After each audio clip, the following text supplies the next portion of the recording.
ನಮಸ್ಕಾರ ಸ್ನೇಹಿತರೆ, ಅಶ್ವಿತಾಸ್ ಕಿಚನ್ಗೆ ತಮಗೆಲ್ಲರಿಗೂ ಸ್ವಾಗತ. ಇವತ್ತು ನಾವು ಚಿಕನ್ ಪೆಪ್ಪರ್ ಡ್ರೈ ಯಾವ ರೀತಿ ತಯಾರಿಸುವುದು ಅಂತ ನೋಡೋಣ.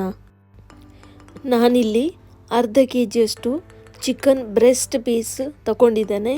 ಅದನ್ನು ಈ ರೀತಿ ಸಣ್ಣ ಸಣ್ಣದಾಗಿ ಕಟ್ ಮಾಡಿಟ್ಕೊಂಡಿದ್ದೇನೆ.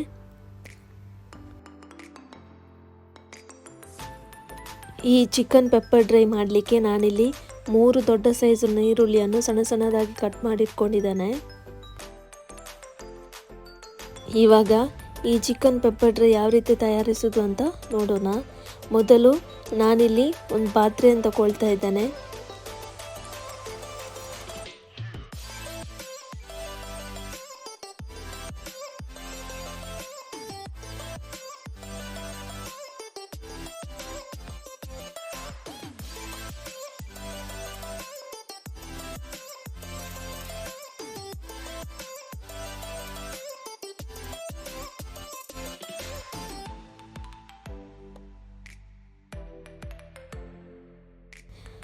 ಪಾತ್ರೆ ಬಿಸಿಯಾದ ಮೇಲೆ ಅದಕ್ಕೆ 1 ಚಮಚದಷ್ಟು ಎಣ್ಣೆಯನ್ನು ತಗೊಳ್ತಾ ಇದ್ದೇನೆ.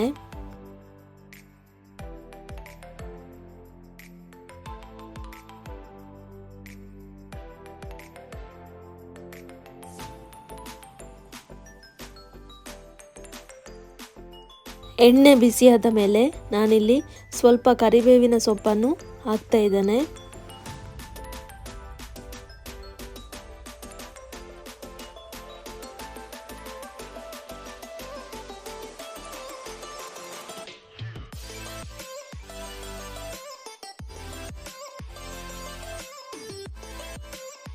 ಈ ಕರಿಬೇವಿನ ಸೊಪ್ಪು ಸ್ವಲ್ಪ ಹೊತ್ತು ಎಣ್ಣೆಯಲ್ಲಿ ಫ್ರೈ ಮಾಡಿದ ಮೇಲೆ ನಾನಿಲ್ಲಿ ಈರುಳ್ಳಿಯನ್ನು ಸಣ್ಣ ಸಣ್ಣದಾಗಿ ಕಟ್ ಮಾಡಿ ತಗೊಂಡಿದ್ದೇನೆ ನೋಡಿ, ಅದನ್ನು ಇವಾಗ ಇದಕ್ಕೆ ಹಾಕ್ತಾ ಇದ್ದೇನೆ.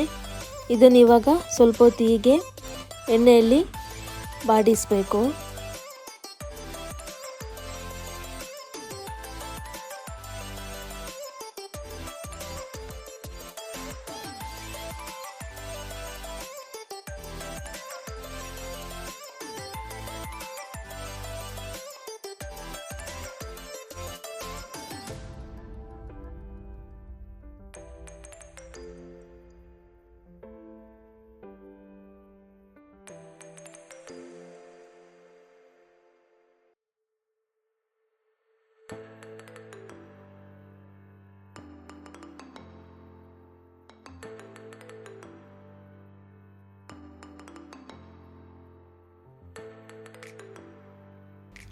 ಈರುಳ್ಳಿ ಈ ಥರ ಫ್ರೈ ಆದ ಮೇಲೆ ನಾನೇನು ಇವಾಗ ಚಿಕನನ್ನು ತಗೊಂಡಿದ್ದೇನೆ ನೋಡಿ, ಅದನ್ನು ಇವಾಗ ಇದಕ್ಕೆ ಸೇರಿಸ್ತಾ ಇದ್ದೇನೆ.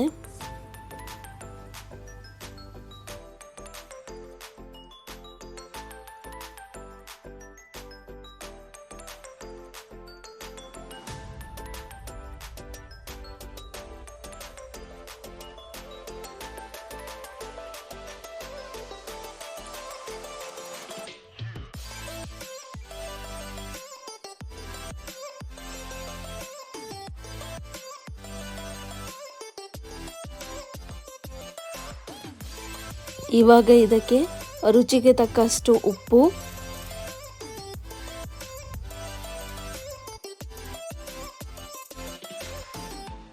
ಅದರ ಜೊತೆ ಅರ್ಧ ಚಮಚದಷ್ಟು ಅರಶಿನ ಇಷ್ಟನ್ನು ಹಾಕಿ ಇದನ್ನು ಇವಾಗ ಚೆನ್ನಾಗಿ ಮಿಕ್ಸ್ ಮಾಡಿ ಸ್ವಲ್ಪ ಹೊತ್ತು ಇದನ್ನು ಬೇಯಲಿಕ್ಕೆ ಬಿಡಬೇಕು.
ಚಿಕನ್ ಇವಾಗ ಒಳ್ಳೆ ಬೇಯ್ತಾ ಇದೆ, ನೋಡ್ಬೋದು ನೀವು.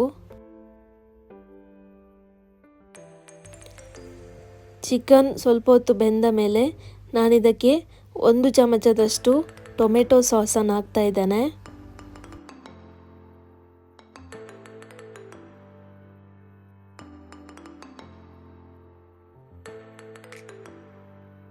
ಅದರ ಜೊತೆ 1/2 ಚಮಚದಷ್ಟು ಚಿಲ್ಲಿ ಸಾಸ್, ನಂತರ 1/2 ಚಮಚದಷ್ಟು ಸೋಯಾ ಸಾಸ್. ಇಷ್ಟನ್ನು ಹಾಕಿ ನಾವು ಚೆನ್ನಾಗಿ ಇದನ್ನು ಮಿಕ್ಸ್ ಮಾಡಬೇಕು.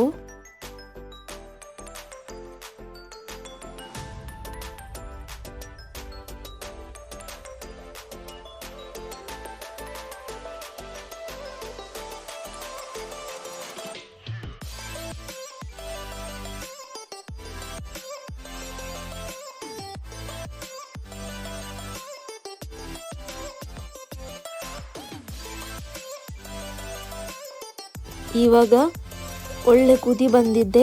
ನಾನು ಇದಕ್ಕೆ ಇವಾಗ ಪೆಪ್ಪರನ್ನು ಹಾಕ್ತಾ ಇದ್ದೇನೆ.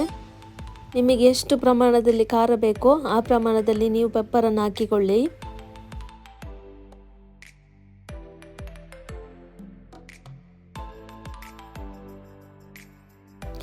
ಪೆಪ್ಪರನ್ನು ಹಾಕಿದ ಮೇಲೆ ಈ ರೀತಿ ಸ್ವಲ್ಪ ಹೊತ್ತು ಮಿಕ್ಸ್ ಮಾಡಬೇಕು.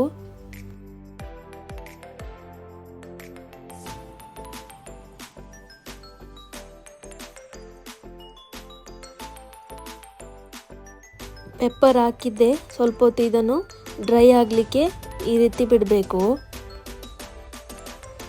ಚಿಕನ್ ಇವಾಗ ಡ್ರೈ ಆಗಿದೆ, ನೋಡ್ಬೋದು ನೀವು. ಇವಾಗ ನಾನಿದಕ್ಕೆ ಸಣ್ಣ ಸಣ್ಣದಾಗಿ ಕಟ್ ಮಾಡಿ ಇಟ್ಕೊಂಡ ಕೊತ್ತಂಬರಿ ಸೊಪ್ಪನ್ನು ಈ ರೀತಿ ಹಾಕ್ತಾ ಇದ್ದೇನೆ. ಇವಾಗ ಈ ಚಿಕನ್ ಪೆಪ್ಪರ್ ಡ್ರೈ ರೆಡಿ ಆಗಿದೆ. ತಮಗೆ ಈ ರೆಸಿಪಿ ಇಷ್ಟವಾದಲ್ಲಿ ನನ್ನ ಚಾನಲ್ಗೆ ಲೈಕ್, ಶೇರ್ ಹಾಗೂ ಸಬ್ಸ್ಕ್ರೈಬ್ ಮಾಡಿ. ಧನ್ಯವಾದಗಳು.